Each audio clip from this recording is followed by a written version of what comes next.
Having the right information for various health conditions, especially a stroke, could be the difference between you having a full recovery and not having any recovery. So today I'm going to show you some really important information on what to do if you have a stroke, as far as what nutrient to take, as well as the best nutrient to recover from a stroke if you get one. Now, you have mini strokes and then you have severe strokes. The mini strokes can last anywhere between 15 minutes to 24 hours, and the symptoms are not permanent. They go away. But then you have a severe stroke, which can leave permanent damage on one side of your body. And if you get a mini stroke, the odds of you getting a severe stroke are pretty high. It's like 1 in 5 within the next year. So it's definitely a big clue that you better change things really quick. And this video is going to be very important if you've ever had a mini stroke. Now, there's a very simple way to identify various indicators that you're having a stroke. And the acronym is B FAST. And B stands for balance. Let's say your balance is off, you're not coordinated. So that's B. And then E, that's for eye. So maybe one of your eyes gets blurry. All right. And F is for face. So one side of your face starts drooping, and you can identify this if you smile. Then you have A for arm. So one of your arms just does not want to go up. And then S for speech. Your speech is a little bit slurred. And then T basically for time, because you want to call an ambulance really fast. There's a certain drug that they can give you if you catch it under 4 hours to help dissolve the clot. So what is this nutrient that's so important? Well, it's a type of vitamin E, but it's not the regular vitamin E that you might have heard of, like tocopherol. It's a different type of vitamin E called tocotrienol. And each type of vitamin E has their own subtype. So you have the alpha, the beta, the gamma, the delta for each type of vitamin E. And the alpha tocotrienol is 1,000 times stronger than the alpha tocopherol in protecting the neurodegeneration that occurs from a stroke. And all it takes is extremely small doses to prevent a glutamate-induced brain cell death. So let's say, for example, you start noticing you have a problem with your speech or your arm, or you're getting a stroke, then you'd want to take this tocotrienol immediately to prevent more damage. But even if you don't have any tocotrienol on hand, I would go out to get some and use that in your rehab for a stroke. And whatever it recommends on the directions, I would take probably 4 times that, and I would spread it out through the day. And I would not take it with tocopherols. I would only take tocotrienols in a blend that includes the alpha, the beta, the gamma, and the delta. Because apparently the tocopherol and the tocotrienols tend to compete, and we don't want anything to dilute the effect. So tocotrienols can be used to prevent a stroke, to help during the stroke, preventing damage, and in the recovery phase after you get a stroke. The tocotrienols have very special properties protecting the cell membrane of a neuron.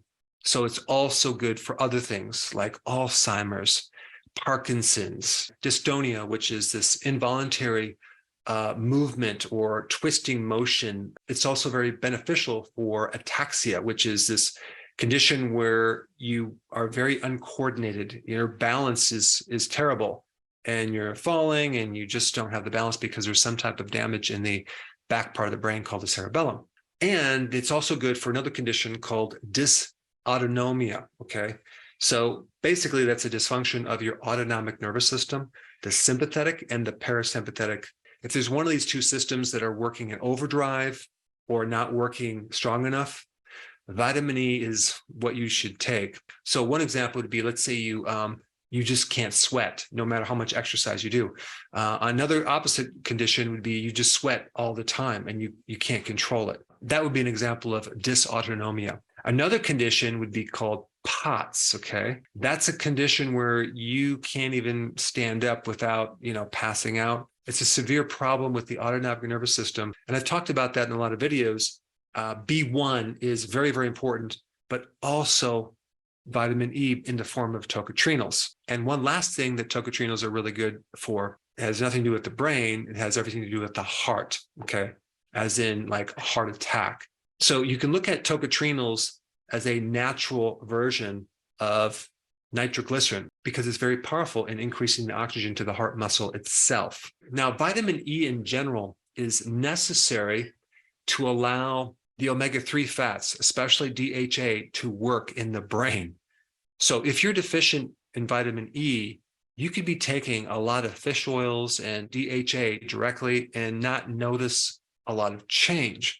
One of the biggest reasons why people are deficient in vitamin E is they consume too many refined grains. So refined grains are a big reason why you might be deficient in vitamin E, or it could be you're just not consuming enough foods that are high in vitamin E. Now, when we talk about tocotrienols, it's a bit difficult to get it from foods because I'll just list the foods that it's in. Annetto, which you probably never heard of. Then we have palm oil. Well, a lot of people don't consume palm oil. It's also in rice bran oil, okay, which a lot of people don't consume that. But it's also in olive oil in very small amounts. Out of all the conditions that you can get, you don't want to get a stroke. And so how do you prevent it? Do you just take an aspirin a day?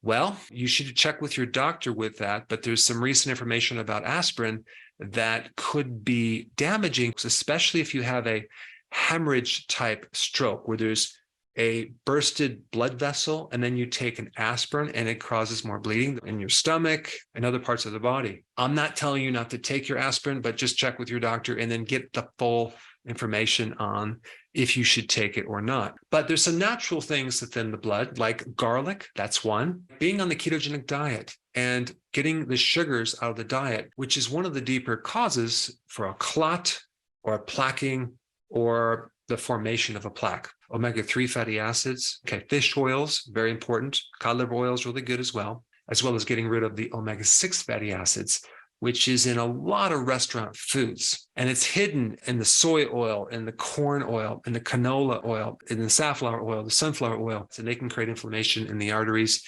and potentially cause a problem with the stroke down the road. And regular exercise to keep the blood flow and to actually decrease your risk of stroke. But if you ever experience any symptoms of a stroke where you know someone that had a stroke, get them on the tocotrienol version of vitamin E. Now, if you haven't seen my other video on tocotrienols, I'm going to put that up right here. Check it out.